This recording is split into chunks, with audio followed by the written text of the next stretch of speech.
¿Vamos?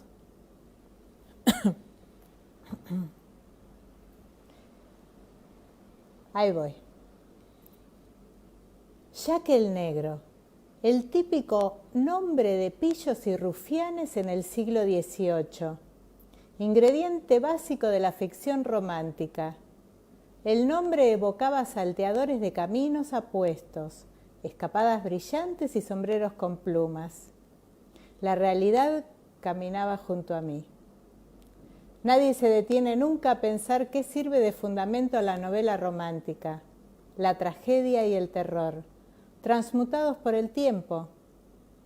Agreguemos un poquito de arte para la narración y voilà, una novela conmovedora que acelera la sangre y arranca suspiros a las muchachas. Mi sangre estaba acelerada, eso seguro, y jamás muchacha alguna había suspirado como Jamie mientras sostenía su mano despedazada. Por aquí. Era la primera vez que Randall hablaba desde que habíamos dejado la celda. Indicó un nicho estrecho en la pared sin antorchas que lo iluminaran. La salida que le había mencionado a Jamie. Yo ya me había recuperado lo suficiente para poder hablar y lo hice. Di un paso atrás para que la luz de las antorchas cayera de lleno sobre mí, puesto que quería que él recordara mi rostro. Me preguntó usted, capitán, si era yo una bruja. Comencé con voz baja y firme. Ahora le responderé, sí, soy una bruja, y como tal lo maldigo. Usted se casará, capitán, y su esposa le dará un hijo, pero usted no vivirá para conocer a su primogénito. Lo maldigo con conocimiento, Jack Randall. Le diré la hora de su muerte. Su cara estaba en sombras, pero el destello de sus ojos me revelaba que me creía. ¿Y por qué no habría de hacerlo? Yo decía la verdad, y lo sabía. Podía ver las líneas en el árbol genealógico de Frank como si estuvieran dibujadas en las líneas de argamasa entre las piedras de la pared y los nombres escritos en ellas. Jonathan Wolverson Randall, pronuncié despacio y leyendo de las piedras. Nacido el 3 de septiembre de 1705. Muerto. El capitán hizo un movimiento convulsivo hacia mí, pero no lo bastante rápido para callarme. Una puerta angosta en el fondo del nicho se abrió de golpe con un chirrido de bisagras. Mis ojos esperaban mayor oscuridad, pero el intenso resplandor de luz sobre la nieve los cegó. Un empujón desde atrás me lanzó de cabeza dentro del cúmulo de nieve y la puerta se cerró con violencia a mis espaldas. Yacía en una especie de foso detrás de la prisión. La nieve a mi alrededor tapaba pilas de algo. Los desechos de la prisión, supuse. Había algo duro debajo del foso en el que había caído, quizá madera. Contemplé la pared que se alzaba ante mí. Huellas y chorreras a lo largo de la piedra marcaban el trayecto de la basura arrojada a través de una puerta corrediza 12 metros de altura. Debía de ser la sección de la cocina. Rodé y me apoyé para levantarme. De pronto me encontré frente a un par de ojos azules muy abiertos. El rostro estaba casi tan azul como los ojos y duro como el tronco de madera con el que lo había confundido. Me puse de pie con vacilación. Tragué saliva y retrocedí bamboleante contra la pared de la prisión. Baja la cabeza y respira hondo, me dije con firmeza. No vas a desmayarte. Has visto antes hombres muertos, montones. No vas a desmayarte. Cielos, tenía ojos azules como... ¡Maldición, no te desmayarás! Mi respiración se tranquilizó por fin y también mi pulso enloquecido. A medida que el pánico cedía, me forcé a acercarme a la figura patética mientras me enjugaba las manos con la falda. No sé si fue lástima, curiosidad o espanto lo que me hizo volver a mirar. No obstante, visto sin el factor sorpresa, no había nada de atemorizante en el hombre muerto. Nunca lo hay. No importa cómo muera un hombre, presenciar un alma humana sufriendo es lo verdaderamente horrible. Ya muerto el individuo, lo que queda no es más que un objeto. El extraño de ojos azules había sido colgado. No era el único habitante del foso. No me molesté en cavar entre la nieve, pero ahora sabía lo que contenía. Divisé con claridad el contorno de miembros congelados y cabezas. Por lo menos yacían una docena de hombres, aguardando un deshielo que facilitaría sus entierros o ser devorados por las bestias del bosque cercano. El pensamiento me arrancó de mi inmovilidad. No tenía tiempo para perder en meditaciones u otro par de ojos azules mirarían fijo y sin ver en medio de la nieve. Tenía que encontrar a Murtagh y a Rupert. La puerta trasera oculta tal vez fuera útil. Era obvio que no estaba fortificada ni custodiada como los portones principales y otros accesos de la prisión. Pero necesitaba ayuda. Entre una bruma de nubes sobre las copas de los árboles. El aire estaba cargado de humedad. Era muy probable que volviera a nevar al anochecer. La neblina era espesa en el este. No quedaba más de una hora de luz. Comencé a seguir el curso del foso.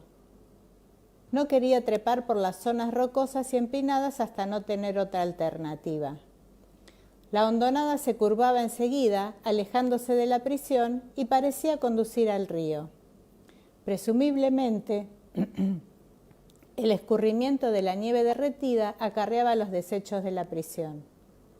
Estaba casi en la esquina de la alta pared cuando oí un débil sonido a mis espaldas. Giré. El ruido había sido producido por una roca al caer desde el borde del foso. Un lobo gris y grande la había soltado con la pata. Desde el punto de vista del lobo, sin duda yo poseía características más apetecibles que las de los cuerpos bajo la nieve. En primer lugar, me movía, nada más difícil de atrapar, y ofrecía la posibilidad de resistencia. Segundo, mi andar era lento y torpe, y sobre todo, no estaba congelada, por lo que no existía el peligro de dientes rotos. También olía a sangre fresca, tibia y tentadora en medio del páramo helado. Si yo fuera un lobo, decidí, no lo dudaría. Al parecer, el animal llegó a la misma conclusión en cuanto a nuestras relaciones futuras. Había un yanqui en el hospital de Pembroke llamado Charlie Marshall. Era un tipo simpático y cordial como todos los yanquis, y muy divertido cuando hablaba sobre su tema preferido, los perros. Charlie era sargento de la unidad canine en la que los adiestraban. Una mina lo hizo volar, junto a 2 de sus perros, en las afueras de una pequeña aldea cerca de Arles.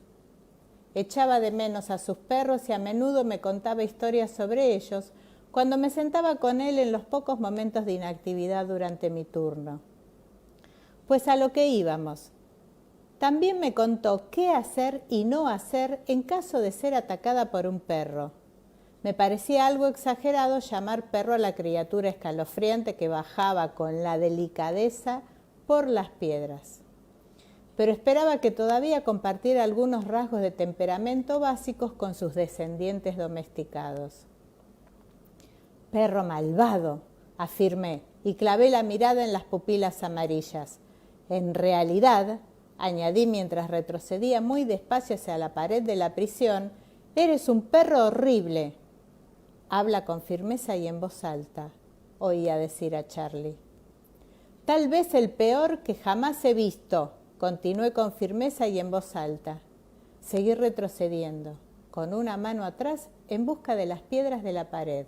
Una vez allí, fui avanzando con sigilo hacia la esquina, a unos 9 metros de distancia. Tiré de las cintas del cuello y manipulé con torpeza el broche que sujetaba mi capa, sin dejar de decirle al lobo, con firmeza y en voz alta, lo que pensaba de él, sus antepasados y su familia cercana. La bestia parecía interesada en la diatriba. La lengua le colgaba en una sonrisa perruna. No tenía prisa y cojeaba un poco. Lo advertí cuando se acercó. Estaba flaco y sarnoso. Quizás había tenido problemas cazando y la debilidad lo había atraído al vertedero de la prisión a rescatar algo entre los desechos. Ojalá fuera así. Cuanto más débil estuviera, mejor. Encontré los guantes de cuero en el bolsillo de la capa y me los puse. Enrollé la capa gruesa con varios pliegues sueltos alrededor del brazo derecho y agradecí el peso del terciopelo. Saltarán a la garganta, me había instruido Charlie, a menos que su entrenador les diga lo contrario. Míralo siempre a los ojos. Te darás cuenta del momento en que decida atacar. Entonces será tu oportunidad. Las malvadas pupilas amarillas delataban muchas cosas, incluyendo hambre, curiosidad y especulación, pero todavía no una decisión de atacar. «Criatura repugnante, ni se te ocurra saltarme a la garganta». Tenía otras ideas. La improvisada protección del brazo sería el espesor suficiente para que los dientes del lobo no pudieran atravesarla. El lobo estaba flaco, pero no raquítico. Calculé que pesaría entre 35 y 40 kilos, menos que yo, pero no tanto como para darme una ventaja importante. Además, 4 patas contra 2 le aseguraban un mejor equilibrio en la capa resbaladiza de nieve. Esperaba que apoyar la espalda contra la pared me ayudara. Una sensación de vacío a mis espaldas me anunció que había llegado a la esquina. El lobo se encontraba a 6 metros de distancia. Había llegado el momento. Raspé suficiente nieve debajo de mis pies para fijar bien mi posición y esperé. Ni siquiera vi al animal dejar el suelo. Podía jurar que había estado mirándolo a los ojos, pero si la decisión de saltar se había registrado allí, la acción siguiente fue tan veloz que no la percibí. El instinto, no el pensamiento, alzó mi brazo cuando la mancha gris y blancuzca se me abalanzó. Los dientes se hundieron en la capa con una potencia que me magulló el brazo. El lobo era más pesado de lo que creía. Su peso me cogió desprevenida y mi brazo cayó. Había planeado intentar arrojar a la bestia contra la pared para atontarla, pero fui yo quien terminó lanzada contra la pared, con el lobo aplastado entre los bloques de piedra y mi cadera. Forcejé para envolverlo con la parte de la capa que colgaba. Las garras me rasgaron la falda y me arañaron el muslo. Le propiné un rodillazo en el pecho y se oyó un aullido estrangulado. No me di cuenta hasta entonces que los plañidos extraños y refunfuñadores provenían de mí y no del lobo. Cosa curiosa, ahora no sentía nada de temor, aunque había estado aterrada mientras observaba al lobo acercarse. En mi mente no cabía sino un único pensamiento: matar al animal, o él me mataría a mí. Por lo tanto, debía matarlo. Hay un punto crítico en la lucha física en que el luchador se entrega a tal derroche de fuerza y recursos físicos que ignora el costo hasta que la lucha ha terminado. Las mujeres lo hacen al dar a luz, los hombres en combate. Superado este punto, se pierde todo temor al dolor o al daño. La vida se vuelve muy sencilla en ese momento. Se hará lo que se sienta hacer o se morirá en el intento. Había visto este tipo de lucha durante mis prácticas en los pabellones, pero jamás la había experimentado. Ahora toda mi concentración estaba centrada en las garras alrededor de mi antebrazo y en el demonio que tiraba de mi cuerpo. Logré golpear la cabeza del animal contra la pared, pero no lo bastante fuerte para que sirviera de mucho. Me estaba cansando con rapidez. Si el lobo hubiera estado en buenas condiciones físicas, yo no habría tenido ninguna oportunidad. No tenía muchas ahora, pero trataba de aprovechar las que había. Caí sobre el lobo, lo inmovilicé y la bestia dejó escapar una ráfaga de aliento fétido. Se recobró casi de inmediato y comenzó a retorcerse debajo de mí. pero los segundos de relajación me permitieron quitármelo del brazo y apretar una mano debajo de su hocico húmedo. Forcé mis dedos en las comisuras de la boca y de esa manera neutralicé los colmillos afilados. La saliva se deslizó por mi brazo. Yacía cuán larga soy encima del lobo. La esquina del muro de la prisión estaba a unos 45 centímetros. Debía llegar allí sin soltar a la furia que se contorsionaba y agitaba debajo de mí. Empujando con los pies y apretando hacia abajo con todas mis fuerzas, me impelí hacia adelante centímetro a centímetro, esforzándome por mantener los colmillos alejados de mi garganta. No pude tardar más de unos minutos en avanzar aquellos centímetros, pero tuve la impresión de haber estado allí tirada gran parte de mi vida, enzarzada en combate con aquella bestia cuyas garras traseras me raspaban las piernas y buscaban llegar al estómago. Por fin llegué a la esquina. Ahora veía la parte difícil. Tenía que maniobrar el cuerpo del animal para poder llevar las dos manos debajo del hocico. Jamás podría ejercer la fuerza necesaria con una sola. Me aparté rodando con brusquedad y el lobo se deslizó enseguida dentro del pequeño espacio despejado entre mi cuerpo y la pared. Antes de que pudiera ponerse de pie, levanté una rodilla con toda mi alma. El animal gimió cuando mi rodilla se hundió en su costado y lo atenazó, si bien por un instante fugaz, contra la pared. Ahora tenía ambas manos debajo de la mandíbula. De hecho, los dedos de una mano se encontraban dentro de la boca. Sentí algo que se clavaba en los nudillos a través del guante, pero lo ignoré mientras tiraba la cabeza peluda hacia atrás utilizando el ángulo de la pared como punto de apoyo para apalancar el cuerpo del animal. Creí que se me quebrarían los brazos, pero era mi única oportunidad. No oí el ruido, pero sentí el eco a través de todo el cuerpo cuando el cuello crujió. Las extremidades tiesas y la vejiga se relajaron al instante. Al ceder la tensión insoportable en mis brazos, me desplomé, tan flácida como el lobo moribundo. Sentí el corazón del animal fibrilar bajo mi mejilla, la única parte todavía capaz de luchar contra la muerte. El pelaje sucio y largo apestaba a amoníaco y a pelo empapado y húmedo. Quería alejarme, pero no podía.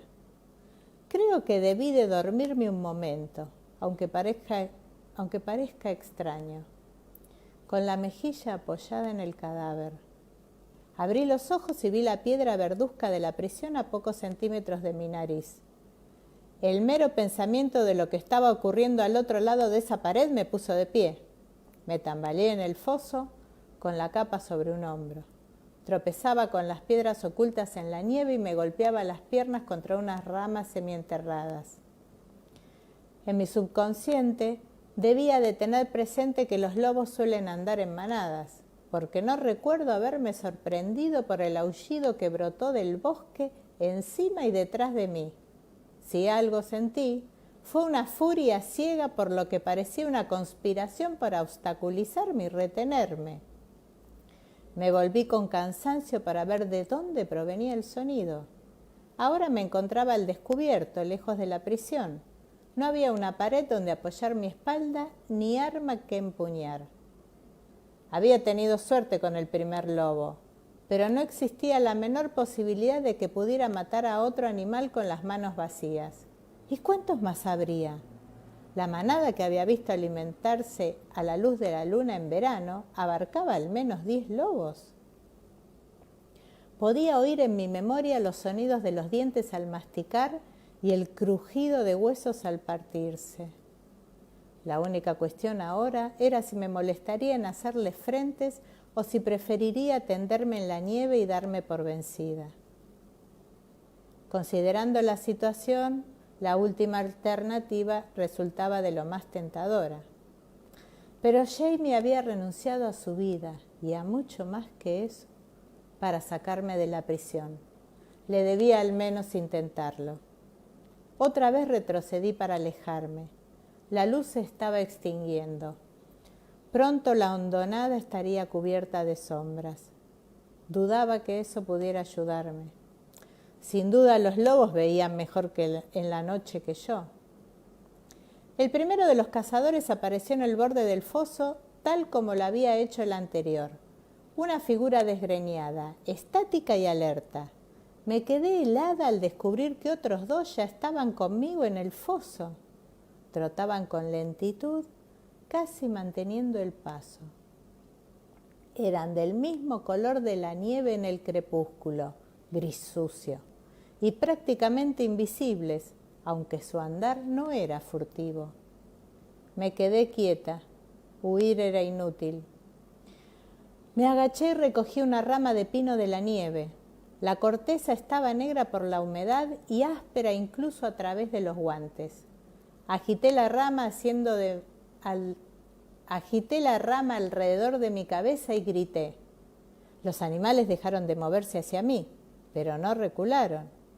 El más cercano agachó las orejas como si mis gritos le aturdieran. —¿No os gusta? —chillé. —Lo siento mucho. ¡Fuera, desgraciados! Levanté una roca semienterrada y la arrojé a un lobo. Erré, pero la bestia se echó a un lado. Envalentonada, comencé a lanzar misiles con desesperación. Rocas, ramas, puñados de nieve, cualquier cosa que pudiera abarcar mi mano.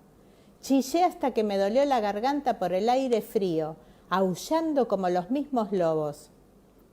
Al principio pensé que uno de los misiles había dado en el blanco. El lobo más próximo gimió y pareció convulsionarse.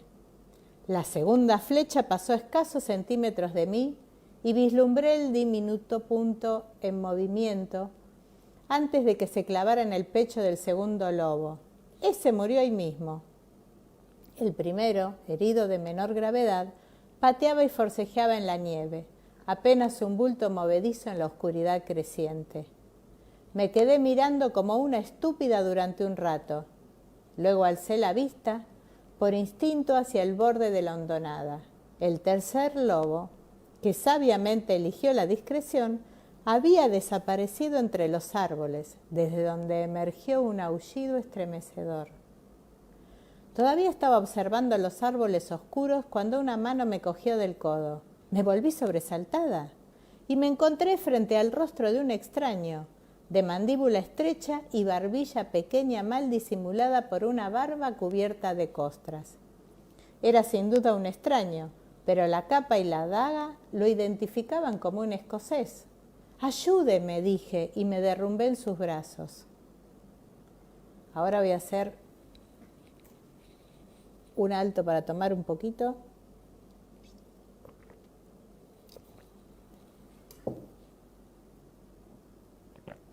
Porque viene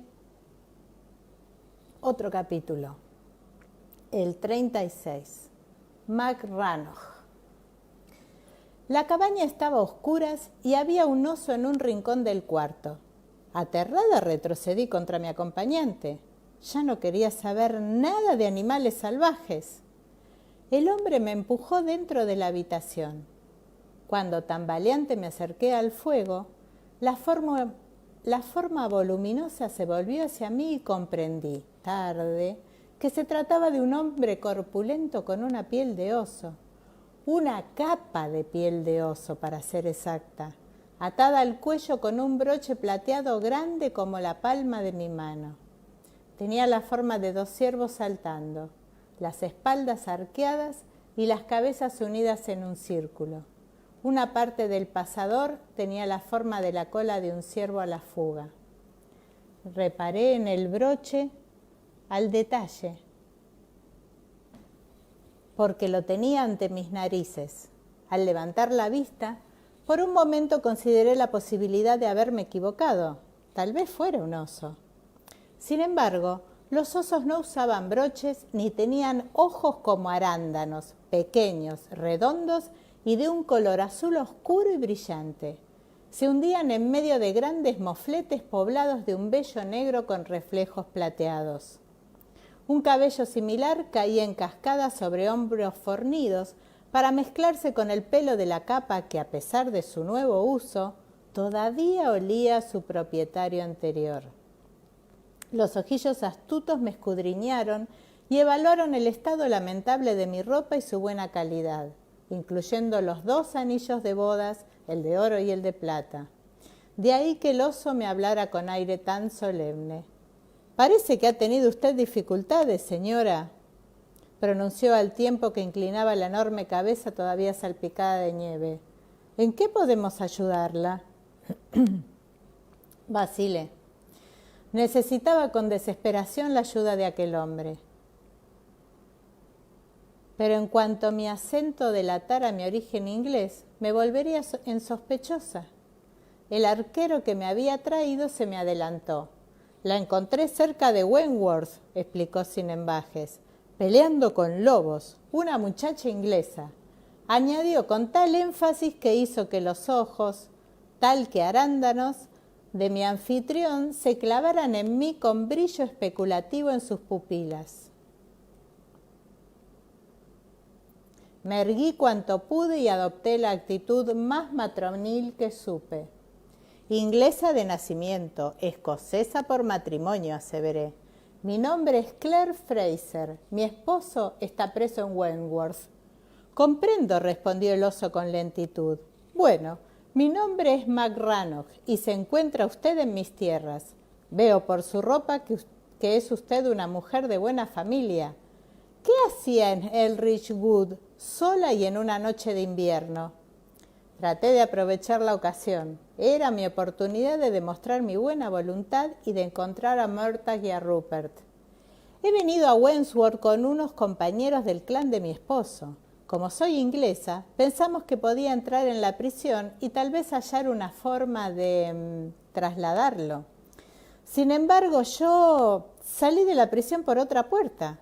Estaba buscando a mis amigos cuando me atacaron los lobos, de los que este caballero me rescató con tanta amabilidad. Me esforcé por esbozar una sonrisa agradecida al arquero enjuto, quien la recibió con un silencio pétreo. «No hay duda de que se topó con algo con dientes», convino McRannoch tras una ojeada a los jirones de la falda. El recelo cedió temporalmente a las exigencias de la hospitalidad. «¿Está herida? ¿O tiene algún rasguño?» «Bueno, tiene frío, se nota, y supongo que está algo confundida. Siéntese junto al fuego. Héctor le traerá algo para beber y luego me contará un poco más acerca de sus amigos». Acercó con un pie un taburete tosco de 3 patas, me sentó en él y posó una mano pesada sobre mi hombro. Los fuegos de turba dan poca luz, pero un calor reconfortante. Me estremecí cuando la sangre empezó a fluir de nuevo por mis manos congeladas. Un par de tragos de la cantimplora de cuero que Héctor me trajo, no muy convencido, sirvieron para que la sangre volviera a circular también por mis entrañas. Expliqué mi situación tan bien como pude. A decir verdad, no muy bien. La breve descripción de mi salida de la prisión y el subsiguiente encuentro mano a mano con el lobo fueron acogidos con particular escepticismo. Suponiendo que lograra entrar a Wentworth, ¿cómo es que Sir Fletcher le permitió vagar por los alrededores? Y tampoco se explica cómo el capitán Randall, después de encontrarla en los calabozos, se limitó a enseñarle la puerta trasera. Él tenía sus razones para dejarme ir. ¿Cuáles? Los ojos como arándanos eran implacables. Me di por vencida y expuse mal el asunto. Estaba demasiado cansada para andar con delicadezas o rodeos. McRannoch parecía medio convencido, pero aún reacio a tomar alguna medida. «Sí, entiendo su preocupación», argumentó, «pero podría no ser tan malo». «¿No ser tan malo?». Indignada me puse de pie de un salto. Sacudió la cabeza como si estuviera rodeado de tábanos. «Me refiero a que si lo que el capitán desea es el trasero del muchacho, entonces no creo que le haga demasiado daño. Y discúlpeme, señora», agregó y movió una ceja tupida en mi dirección, «pero ser violado rara vez mató a nadie». Alzó manos aplacadoras del tamaño de platos soperos. «No, no estoy diciendo que lo disfrutara. sino que no vale la pena enfrentarse a Sir Fletcher solo para salvar el trasero del joven. Mi posición aquí es precaria, ¿sabe? Muy precaria. Infló las mejillas, juntó las cejas y se me quedó mirando. Lamenté, y no por primera vez, que no existieran brujas de verdad. De haber sido una, lo habría convertido en un sapo al instante, un sapo grande y gordo con verrugas. Reprimí la ira y traté de hacerlo razonar otra vez. Creo que su trasero ya está perdido. Es su cuello el que me preocupa. Los ingleses lo colgarán por la mañana. McRannoch mascullaba para sí y ahora caminaba de un lado a otro como un oso en una jaula demasiado pequeña. De pronto se quedó quieto frente a mí y acercó su nariz a 2 centímetros de la mía. Si no hubiera estado tan agotada habría retrocedido, pero apenas parpadeé. «¿Y si le dijera que voy a ayudarla, de qué serviría?», rugió y retomó sus movimientos. Daba 2 pasos hasta una pared, giraba agitando la capa y avanzaba 2 pasos en la dirección contraria hasta la otra pared. Hablaba mientras se paseaba y las palabras seguían el compás de sus pies. Al volverse, se detenía para tomar aliento. «Si fuera a ver a Sir Fletcher, ¿qué le diría? ¿Tiene usted un capitán en su guarnición que se dedica a torturar prisioneros en su tiempo libre? Y cuando me pregunte cómo sé eso, le diré que una mujer inglesa perdida, que mis hombres encontraron vagando en la oscuridad, me contó que ese hombre ha estado haciendo insinuaciones indecentes a su esposo, que es un fugitivo con un precio sobre su cabeza y además un asesino condenado». Hizo una pausa y dejó caer una garra con fuerza sobre la mesa endeble. «Y en cuanto a introducir hombres en ese lugar, sí, y digo, si lográramos entrar». «Puede entrar», interpuse, «yo les indicaría cómo». Quizás, pero si entramos, ¿qué ocurriría cuando Sir Fletcher encuentre a mis hombres merodeando por el fuerte? Enviará al capitán Randall por la mañana con un par de cañones y borrará del mapa Eldridge Hall. Eso ocurrirá. Sacudió la cabeza de nuevo y sus rizos negros volaron. «No, joven, no veo». Se interrumpió al abrirse de repente la puerta de la cabaña. Era otro arquero. Empujaba a Mortag delante de él a punta de cuchillo. McRannoch se detuvo un tanto perplejo. «¿Qué es esto? Parece el 1 de mayo con tantos chicos y chicas recogiendo flores en el bosque. Pero es invierno y las nieves ya están aquí». «Es un compañero de mi marido», indiqué, como le dije. Mortag, indiferente ante tan poco cordial recibimiento, observaba con atención la figura envuelta en la piel de oso, como si recordara algo. «McRannoch, ¿verdad?», aventuró en un tono casi acusador. «¿No estuvo en una reunión en el castillo Lodge hace ya tiempo?». McRannoch se sorprendió mucho. «Yo diría que hace muchísimo tiempo, como 30 años atrás. ¿Cómo lo sabe?». Mortag asintió complacido. Me pareció. Estuve allí y recuerdo esa reunión, tal vez por la misma razón que usted». McRannoch contemplaba el escuálido hombrecillo mientras trataba de quitar 30 años al rostro arrugado. «Sí, le reconozco», afirmó por fin. «No sé su nombre, pero lo recuerdo. Mató un jabalí herido con una daga y una sola mano durante la cacería. Una bestia muy feroz». «Sí, lo recuerdo bien». Mackenzie le dio los colmillos. Un par muy bonito, formaban una curva doble casi completa. «Estuvo magnífico, viejo». Una mueca de satisfacción frunció por un instante la mejilla picada de Mortag. Me sobresalté al recordar los maravillosos y rústicos brazaletes que había visto en Lallybroch. «Eran de mi madre», había dicho Jenny. «Se los regaló un admirador».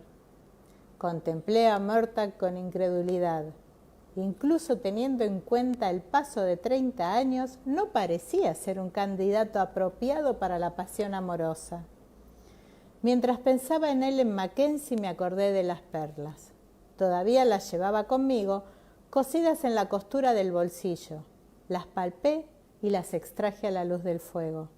«¿Puedo pagarle?», manifesté. No pretendo que sus hombres se arriesguen por nada. Ni visto ni oído. El hombre me arrebató las perlas de la mano y las observó sin poder creérselo. ¿De dónde ha sacado esto, señora?, inquirió. ¿Ha dicho que su nombre es Fraser? Sí. A pesar del cansancio me puse de pie. Y las perlas son mías. Mi esposo me las regaló el día de nuestra boda. ¿En serio?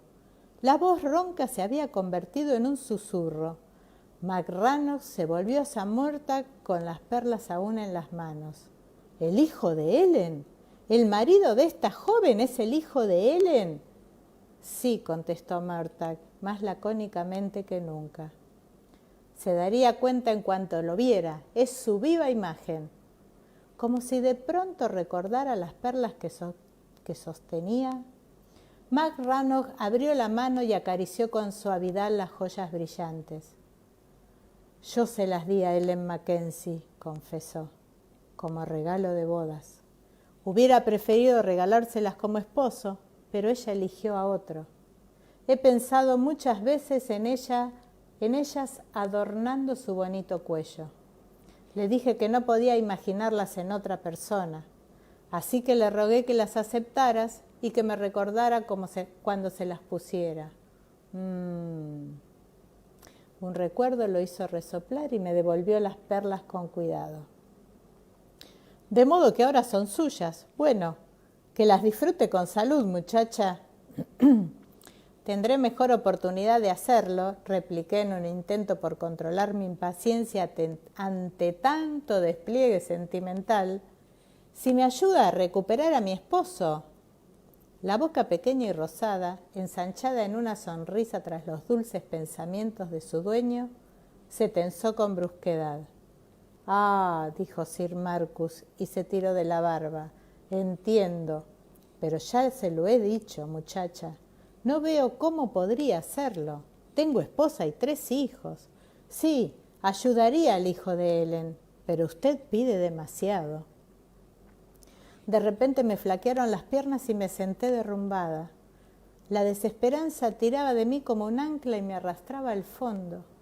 Cerré los ojos y me recogí a un lugar sombrío dentro de mí, en el que solo quedaba un vacío doloroso desde donde la voz de Murtagh, en incesante discurso, era apenas un débil parloteo. El ruido del ganado me sacó de mi estupor. Levanté la vista y vi a McRannoch abandonar deprisa la cabaña.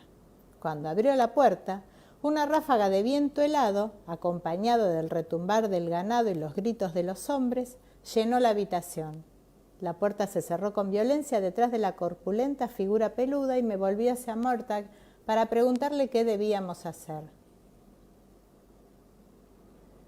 La expresión de su rostro me detuvo y me dejó sin habla. Rara vez había visto algo que no fuera una osquedad paciente en sus facciones, pero ahora resplandecían con entusiasmo contenido. Lo agarré del brazo. «¿Qué pasa? Pronto, dígamelo». Solo tuvo tiempo de exclamar: «¡El ganado! Era de McRannoch», antes de que McRannoch se precipitara dentro de la cabaña empujando a un joven larguirucho delante de él. Con un empellón final, lanzó al joven contra la pared revocada. «Escúchame, Absalón, te envié hace 3 horas a buscar 40 cabezas de ganado. Te dije que era importante encontrarlas porque se avecina una maldita tormenta de nieve». La voz bien modulada se iba elevando. Y cuando oí el mugido de vacas afuera me dije: «Ah, Marcus, Absalón las encontró a todas. ¡Qué buen muchacho! Ahora podemos irnos a casa y calentarnos junto al fuego con el ganado a salvo en los establos». Una mano enorme se cerraba en la casaca de Absalón. La tela, recogida entre los dedos gruesos, comenzó a deformarse. «Salgo a felicitarte por el buen trabajo y me pongo a contar animales. ¿Y cuántos cuento, mi buen muchacho Absalón?». La voz se había transformado en un rugido poderoso. Si bien no tenía una voz especialmente profunda, Marcus McRannoch poseía la potencia pulmonar de 3 hombres de tamaño medio. 15, gritó, y levantó de puntillas al infortunado Absalón. 15 vacas en vez de 40. ¿Y dónde está el resto? ¿Dónde? Perdidas en la nieve hasta que mueran congeladas. Mientras se desarrollaba esta escena, Murtagh se había retirado en silencio a un rincón. Yo observaba su cara y noté la súbita chispa de diversión en sus ojos al escuchar las últimas palabras de McRanald. De pronto comprendí lo que había empezado a decirme y supe dónde encontraba a Rupert ahora. O, si no precisamente dónde estaba, al menos qué estaba haciendo. Y renació en mí una débil esperanza. Esto es todo. Hermoso capítulo, no tan terrible como pensaba. Me alegro de haber compartido este rato con todos y me despido hasta mañana con la persona que sigue leyendo. Adiós.